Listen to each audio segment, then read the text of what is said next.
അദ്ദേഹത്തിന്റെ വേറെ ആരെയും അനുകരിക്കുന്ന ഒരു ശൈലിയല്ല. അദ്ദേഹത്തിന്റെ വർത്തമാനത്തിൽ ഒരു സ്റ്റേജിൽ കയറി നിന്ന് 10 മിനിറ്റ് സംസാരിച്ചാൽ അതിനകത്ത് 9 മിനിറ്റും നർമ്മം തന്നെയായിരിക്കും. അത് വ്യക്തമായിട്ട് തന്നെ അദ്ദേഹം പറയും. പിന്നെ അങ്ങനെ ആരെങ്കിലും മുഖം നോക്കി പറഞ്ഞാൽ അവർക്ക് ഫീൽ ചെയ്യുമോ എന്നുള്ള ചിന്തയും കാര്യങ്ങളൊന്നും അവിടെ ഒട്ടുമില്ല. വ്യക്തമായിട്ട് ഓപ്പണായിട്ട് പറഞ്ഞ് നമ്മളെ ചിരിപ്പിക്കുകയും അത്യാവശ്യം നന്നായിട്ട് ചിന്തിപ്പിക്കുകയും. ഇപ്പൊ ഞാൻ നേരത്തെ പറഞ്ഞ ചിന്താവിഷ്ടയായ ശ്യാമളയിലെ കഥാപാത്രം എന്ന് പറഞ്ഞാൽ ചിന്തിപ്പിക്കുന്നത് തന്നെയാണ്. അഗാധമായ ചിന്തയിലേക്ക് നമ്മളെ കൊണ്ടെത്തിക്കുന്ന ഒരു തിരക്കഥയാണ് ആ സിനിമയുടെ. അതുപോലെ എത്ര എത്ര അതിന്റെ ഒരു ഭാഗ്യം വാസ്തവത്തിൽ കിട്ടിയിട്ടുള്ളത് ശരിക്കു പറഞ്ഞാൽ മോഹൻലാലിന് തന്നെയാണ്.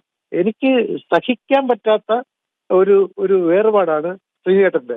ഞങ്ങൾ തമ്മിൽ അത്രയും ഒരു അടുപ്പം, മാനസികമായിട്ടൊരു അടുപ്പം ഉണ്ടായിരുന്നു.